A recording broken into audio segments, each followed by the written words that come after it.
Money and banking 2 chapter का part है। फटाफट पहले मनी डन करते हैं, जो कि बहुत इजी पार्ट है। सबसे पहले यहाँ बोला मनी का मतलब क्या है। तो मनी का मतलब एकदम सिंपल लैंग्वेज में समझो तो वो चीज़ जो चीज़ किसी चीज़ के एक्सचेंज के लेन देन में काम आए। Anything which is acceptable for exchange. ठीक है। तो देखो पहले यहाँ पे मनी का बोला, पुराने जमाने में मनी क्या होता था। मनी को समझाने के पहले ये समझाया पुराने जमाने में मनी क्या होता था। बार्टर सिस्टम, कमोडिटी के बदले कमोडिटी का लेने गए थे ना, तो ये पुराना मेथड ऑफ एक्सचेंज था। लेकिन बार्टर सिस्टम में कई प्रॉब्लम्स था। सबसे बड़ा बात lack of coincidence of want. तुमको जो चाहिए वही मेरे पास हो और एग्जैक्टली मेरे को जो चाहिए वही तुम्हारे पास हो, ऐसा डबल कोइंसिडेंस होना बहुत मुश्किल है। तुम जो बेचो, तुम्हारे पास चावल है, मेरे पास गेहूं है, हो सकता है हमको चावल नहीं चाहिए, गेहूं के बदले में हमको चीनी चाहिए, तो दिक्कत हो गया। तो बार्टर सिस्टम में सबसे बड़ा प्रॉब्लम तो ये था। दूसरा प्रॉब्लम था lack of store of value. हम अगर सामान को स्टोर करके रखें तो उसका वैल्यू नहीं बढ़ता था, लेकिन मनी को स्टोर करेंगे तो मनी का वैल्यू बढ़ेगा। Lack of divisibility of commodity. अब आपके पास मान लो एक बहुत बड़ा घोड़ा है, घोड़ा हॉर्स, और मेरे पास 20 केजी चावल है, राइस। अब 20 केजी राइस के बदले में आप पूरा घोड़ा दे नहीं सकते,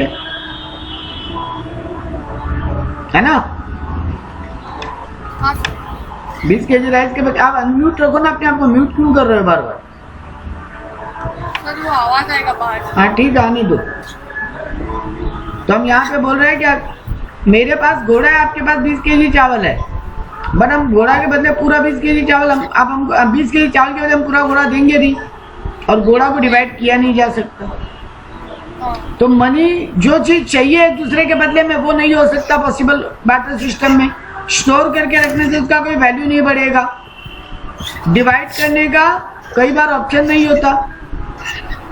कॉमन मेजरमेंट का तरीका नहीं हो सकता। अब किसी चीज को लीटर में नापना है और किसी चीज को पीसेज में, तो कॉमन मेजरमेंट का तरीका नहीं मिल रहा। और उधार का पेमेंट में एक्स्ट्रा कितना दोगे। आप बोले 20 केजी चावल के बदले में 5 केजी मान लो ऑयल, 5 लीटर ऑयल।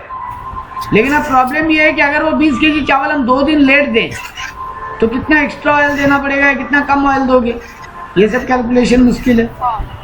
तो यही सब प्रॉब्लम मनी में था, बार्टर सिस्टम में था। ठीक है।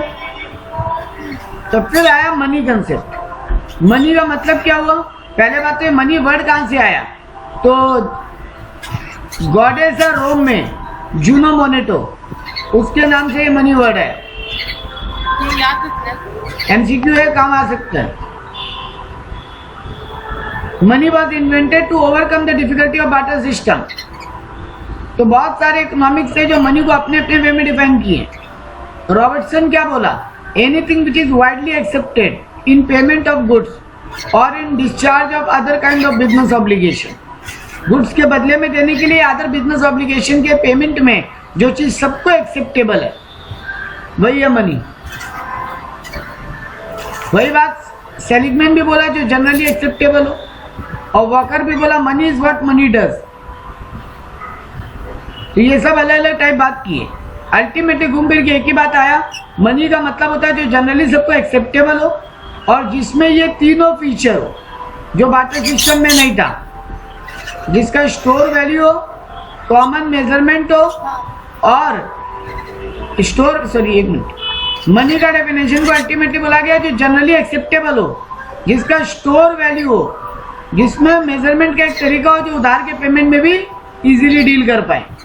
ये सब फीचर जिसमें वही मनी है। तो पुराने जमाने के हिसाब से आज तक मनी कितने टाइप का बना।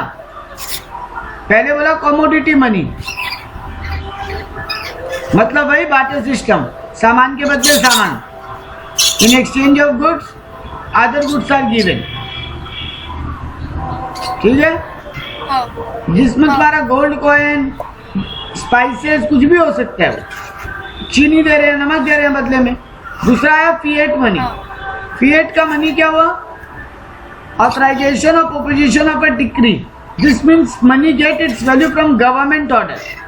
गवर्नमेंट एक पेपर पे लिख के देता था, उसको मनी मानते थे, उसको बोला गया फिएट मनी। उसके बाद आया फिड्यूशरी मनी। फिड्यूशरी का मनी मतलब involvement of trust, specially with regard to relationship, cheque वेक, ये सब का बात हो रहा है, जिसको लॉ का एक्सेप्टेंस का दरकार नहीं है, लॉ का एक्सेप्टेंस का जिसको दरकार नहीं है, जैसे चेक, बैंक नोट, ड्राफ्ट, इसमें लॉ कुछ नहीं कर सकता। ठीक है। फिर आया कॉमर्शियल बैंक मनी, जो हमारा फाइनेंशियल इंस्टीट्यूशन इशू करता है आज की डेट में। ठीक है, जैसे करेंसी नोट, कॉइन, ये सब। तो ये हुआ मनी का टाइप।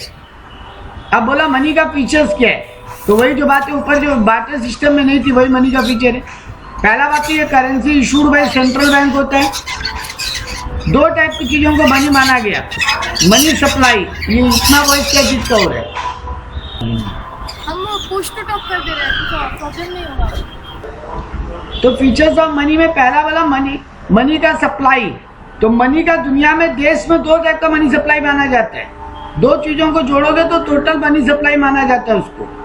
जितना करेंसी सेंट्रल बैंक इशू किया और जितना डिपॉजिट बैंकों में जमा है, डिमांड डिपॉजिट यानी सेविंग अकाउंट और करंट अकाउंट में पैसा जमा है, फिक्स डिपॉजिट नहीं, फिक्स डिपॉजिट नहीं, क्योंकि फिक्स डिपॉजिट का मतलब हो जाता है एक सर्टेन टाइम के बाद ही आप ले पाओगे वापस। बट यहाँ बोल रहे हैं डिमांड डिपॉजिट, यानी जब डिमांड करोगे तब वापस मिलेगा, तो वो सेविंग अकाउंट और करंट अकाउंट का पैसा होता है। तो यहाँ पे ये दोनों बातों को मनी माना गया, मनी का सप्लाई माना गया। ये बहुत इंपॉर्टेंट है, रेगुलर टॉपिक भी बहुत इंपॉर्टेंट होगा। तो central bank issue currency, currency consist of paper note and coins.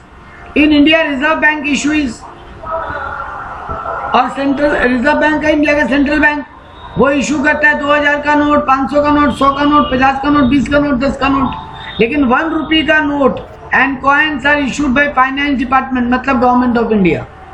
ये याद रखने लायक बात है एमसीक्यू के लिए। 1 रुपए का नोट, सर 1 रुपये क्या बोल रहे हो? आपका आवाज कट गया, इशू, आपका आवाज बहुत कट रहा है, वापस बोलो। हेलो, हाँ वापस बोलो। हाँ 1 रुपये का नोट अभी भी इशू होता है? हाँ करता है सेंट्रल गवर्नमेंट बीच बीच में। 1 रुपये का नोट एंड कॉइन्स, ये दोनों ही सेंट्रल गवर्नमेंट इशू करते हैं। और डिमांड डिपॉजिट हुआ जो भी कमर्शियल बैंकों में पैसा है, आरबीआई में नहीं, कमर्शियल बैंक के पास जो क्रेडिट क्रिएटेड मनी है, तो यही दोनों को मनी का सप्लाई माना गया। अब बोला इंडिया में मनी का मेजरमेंट का गवर्नमेंट क्या तरीका निकाला, M1, M2, M3 और एक और होता है M4। M4 भी बता देगा आपको। M1 क्या हुआ, M1 का शॉर्टकट याद कर लो पहले, CC plus DD plus OD। पहले तो ये शॉर्टकट याद करो, CC plus DD plus OD। CC माने currency held by general public, तुम्हारी मेरी जेब में जो रुपया और कॉइन है, तो currency held by public. DD माने जो बैंकों में डिमांड डिपॉजिट है, वही जो बोला सेविंग अकाउंट और करंट अकाउंट जो कमर्शियल बैंक में। और अदर डिपॉजिट माने जो फॉरेन इंस्टीट्यूशन या आरबीआई के पास जो पैसा जमा है इंडिया का, वर्ल्ड बैंक, IMF, इनके पास जो पैसा है, उसको बोला गया M1 supply of money. M2 क्या बोला, M1 तो है ही, plus time deposit with banks, बैंकों के पास जो फिक्स डिपॉजिट है वो भी इंक्लूड कर लो, बैंकों के पास जो मैच्योरिटी विद इन 1 ईयर वाला लेके, फिक्स डिपॉजिट जो है वो भी ले लो। M3 किसको बोला, यहाँ पे तुम्हारा बुक गलती की है, M3 बोला M1 प्लस पोस्ट ऑफिस के पास भी जो सेविंग डिपॉजिट है।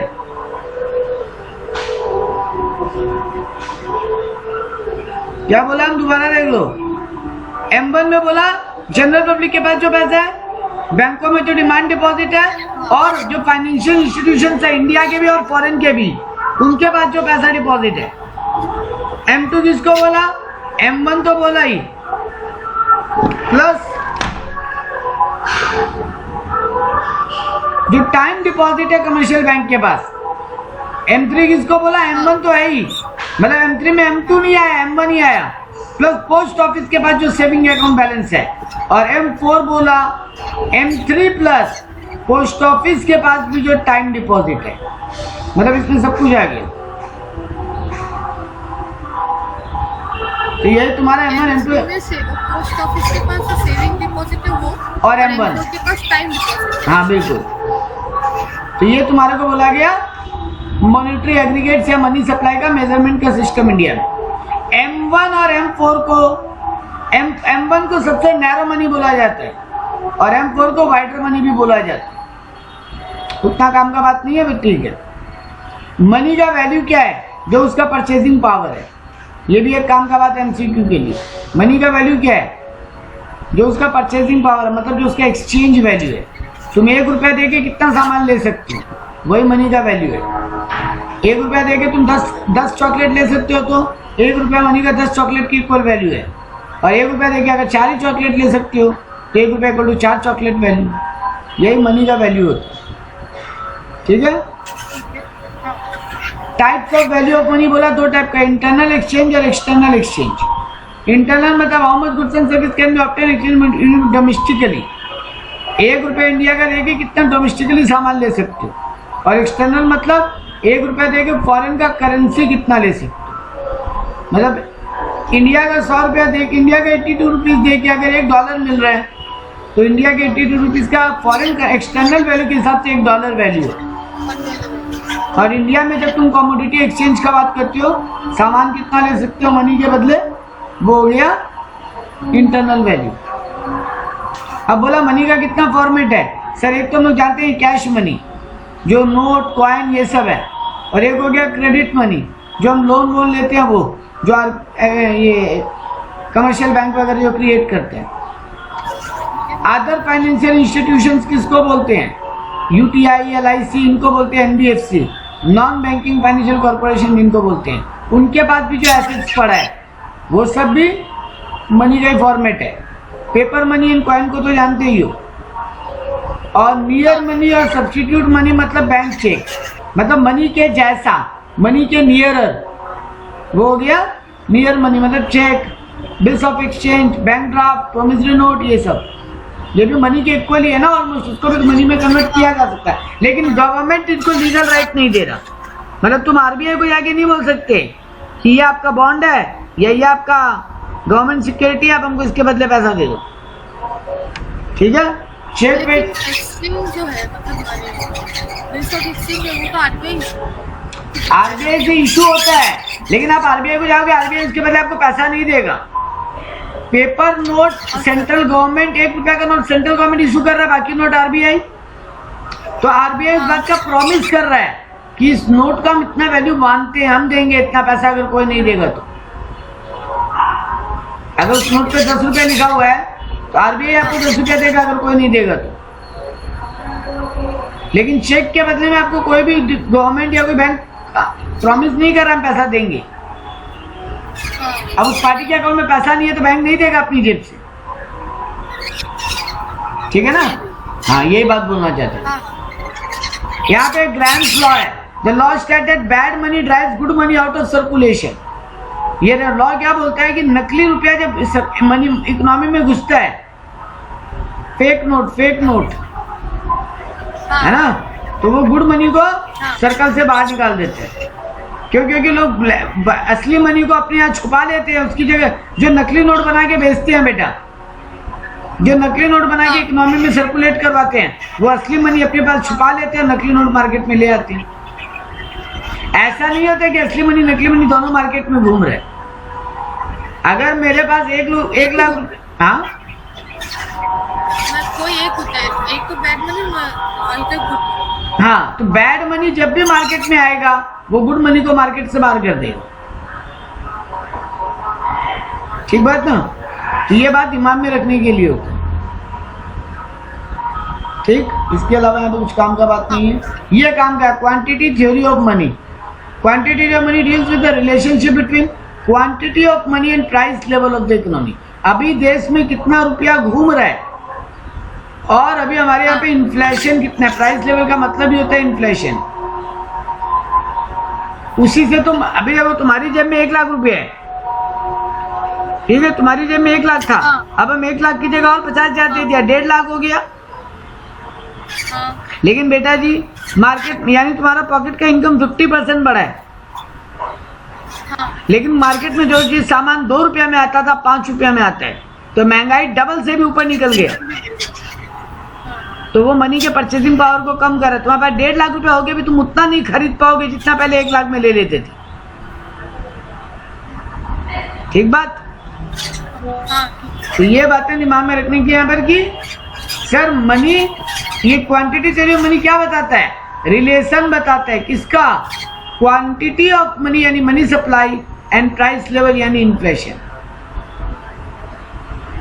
अलग अलग राइटर का quantity of theory of money है, 3 वर्जन है, 3 वर्जन पढ़ेंगे हम लोग। पहला वर्जन है भाई इरविंग फिशर, ये बताता है quantity theory of money explain about the value of money. Irving Fisher give a equation to determine the value of money. वो बोला एमबी इक्वल टू पीटी होना चाहिए। एमबी का मतलब मनी सप्लाई, पीटी का मतलब मनी का डिमांड, मतलब भाई सप्लाई इक्वल टू डिमांड होना चाहिए, हाँ, यही बताना चाहता था। तो अब ये एम का मतलब क्या बोला, money supplied issued by the legal authority, मतलब आरबीआई कितना रुपया इंडिया में इशू किया, आरबीआई या सेंट्रल गवर्नमेंट। ठीक है। वी का मतलब वेलोसिटी ऑफ मनी, मतलब उसका पावर। पी का मतलब प्राइस लेवल, टी का मतलब टोटल आउटपुट। तो इससे भी तुम मनी का वैल्यू डिटरमाइन कर सकते हो। विचार, हाँ क्या बोल रहे हो? सम नहीं देगा तुमको, एमसीक्यू में इक्वेशन पूछ सकते हैं। ठीक है। अच्छा ये बात और बोला, यानी money supply and price level directly proportional है। मनी का सप्लाई अगर बढ़ेगा तो इन्फ्लेशन भी बढ़ेगा, और मनी का सप्लाई गिरेगा तो इन्फ्लेशन भी गिरेगा। ये मेन बात था। सर ऐसे कैसे हो सकता है, मेरी जेब में ज्यादा रुपया आएगा तो महंगाई कैसे बढ़ जाएगा? बेटा तुम्हारी जेब में अगर ज्यादा रुपया आ रहा है, सिर्फ तुम्हारी जेब में नहीं आ रहा है ना, तुम्हारे इकोनॉमी में अगर पैसा का सप्लाई बढ़ रहा है, सबकी जेब में पैसा आ रहा है, तो सब लेने को तैयार है। अब बाजार में सामान तो लिमिटेड है ना, तो दुकानदार बोलेगा जो ज्यादा पैसा देगा हम उसको देंगे सामान। तो फिर जिसकी अगर ज्यादा पैसा बढ़ रहा है तो और इन्फ्लेशन बढ़ता चला जाएगा। और वही अगर लोगों की जेब में पैसा ही नहीं हो तो दुकानदार प्राइस बढ़ा के करेगा क्या? वो तो बेच ही नहीं पाएगा फिर, तो वो बोलेगा ठीक है हम प्राइस गिराते हैं, कम से कम बिके तो सही। तो यानी जब मनी का सप्लाई बढ़ता है तो इन्फ्लेशन बढ़ता है, प्राइस लेवल बढ़ता है, और मनी का सप्लाई गिरता है तो इन्फ्लेशन गिरता है, मतलब प्राइस लेवल गिरता है। यानी ये लोग डायरेक्टली प्रोपोर्शनल। ठीक है। डायरेक्ट प्रोपोर्शन का मतलब होता है सेम साइड मूवमेंट। यानी यहाँ पे rate of change in money supply is equal to rate in change of price यानी इन्फ्लेशन। तो change in money divided by original money into change in price by original price. ठीक है। ये बोला ये तो डायरेक्ट प्रोपोर्शनल है। हाँ, यानी मनी सप्लाई और मनी का वैल्यू जो है वो इनवर्स रिलेशनशिप में है। लेकिन देखो मनी का सप्लाई और महंगाई सेम साइड का मूवमेंट में है, लेकिन मनी का सप्लाई और मनी का औकात वो अपोजिट है। मनी बढ़ेगा तुम्हारी जेब में तो परचेसिंग पावर गिर जाएगा उल्टा। हाँ, ये बोलना चाहता था। यानी there is inverse relation between price level and value of money. ये जो प्राइस लेवल है ये भी तो मनी वैल्यू के फिर ऑपोजिट हो जाएगा। ये लोग एजम्पशन लिया है कि वेलोसिटी मनी का पावर कांस्टेंट रहेगा। ये लोग मान के चला देश का नेशनल प्रोडक्ट कांस्टेंट रहेगा। ये लोग मान के चला कि मनी का डिमांड फॉर ट्रांजैक्शन पर्पज ही होगा। मनी को कोई स्टोर करने के लिए नहीं कर रहा, सिर्फ मनी को ट्रांजैक्शन में यूज करेगा। तो लोग इस बात का क्रिटिसिज्म किया। Fisher's equation is abstract from mathematical truism. ये लोग बोला कि मैथमेटिकली ये कैसे पॉसिबल है। ठीक है। ये लोग ये बोला ये मतलब मैथमेटिकली नहीं प्रूव किया ना कुछ भी, कैसे वो प्रोसेस नहीं समझाया, ये खाली थ्योरी दे के निकल गया। ये बात अब ये बोला कि ये एज्यूम कर रहा है कि मनी का जो वेलोसिटी है वो कांस्टेंट रहेगा। मनी का पावर हर समय कांस्टेंट थोड़ी नहीं रहता है। ठीक है ना।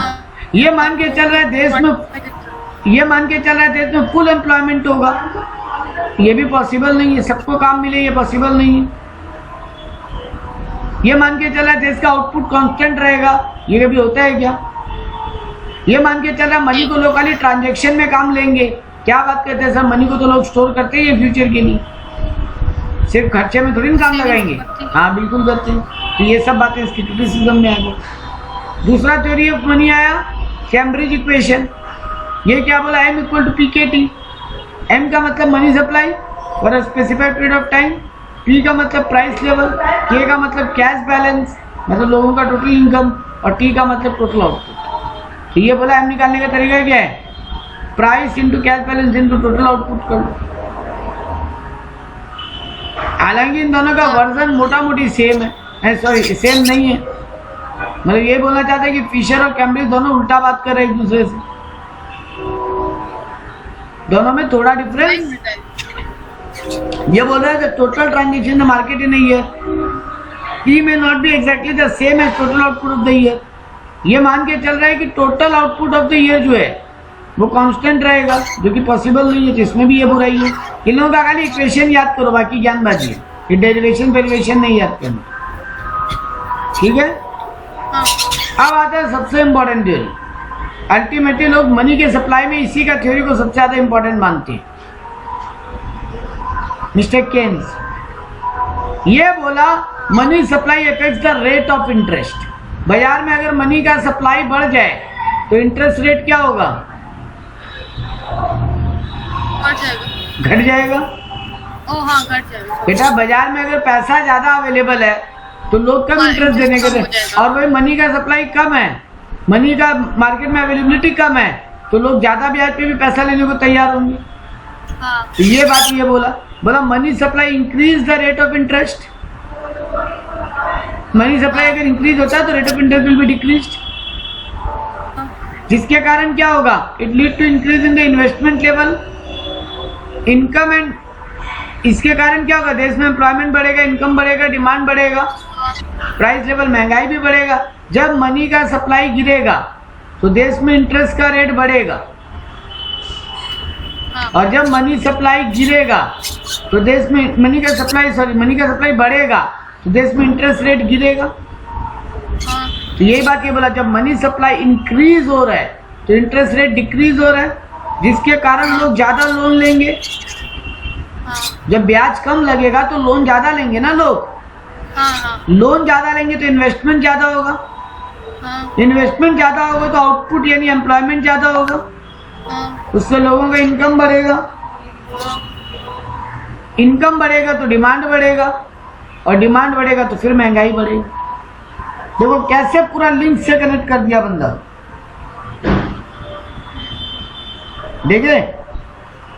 ये बोला अगर देश में मनी का सप्लाई बढ़ जाए, ज्यादा नोट बहुत जन आर्ग्यूमेंट करता है ना बेटा कि नोट छापना तो गवर्नमेंट के पास है पावर, आरबीआई के पास है, तो आरबीआई क्यों नहीं नोट छाप देते, नोट छाप दे, देश में जितना रिक्वायरमेंट है उतने के हिसाब से। बढ़िया, ये करने में सर नेगेटिव बात है ना,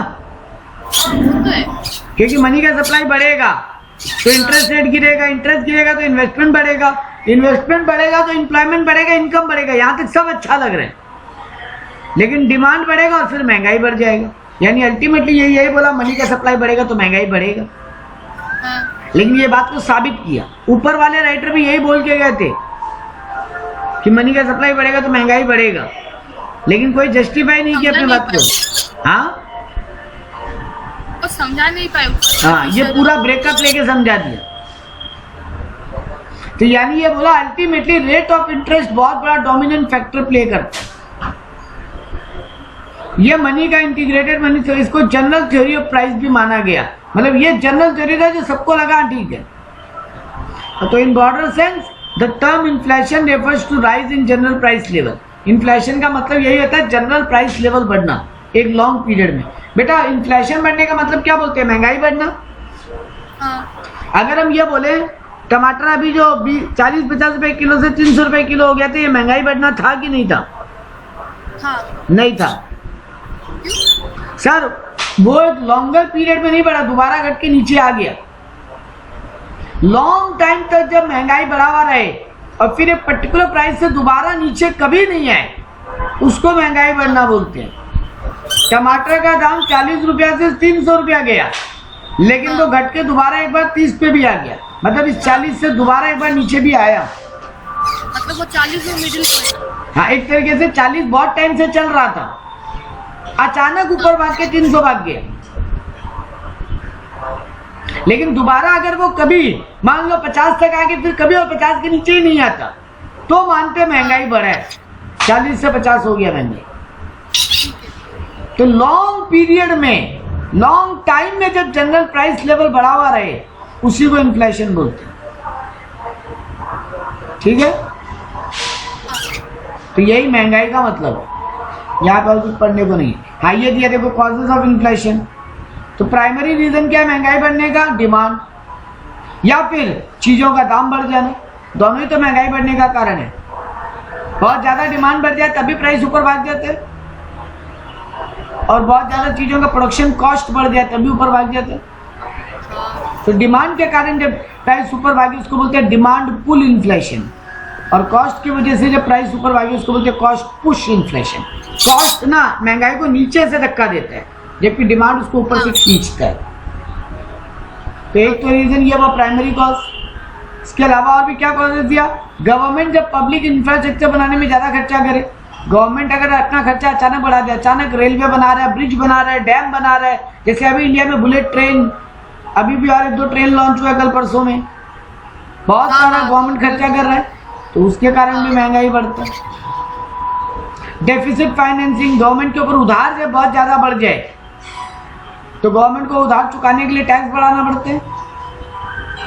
तो वो टैक्स चुकाने के लिए जब एक मिनट, तो यहाँ पे एक ये भी रीजन है कि देश में महंगाई बढ़ने का, कि अचानक अगर गवर्नमेंट का स्पेंडिंग इंक्रीज होता है तो गवर्नमेंट को लोन लेना पड़ रहा है, लोन लेने पे गवर्नमेंट को टैक्स बढ़ाना पड़ रहा है ताकि वो लोन चुका सके। तो ये भी एक रीजन है महंगाई बढ़ने का। इसके अलावा क्या बोला?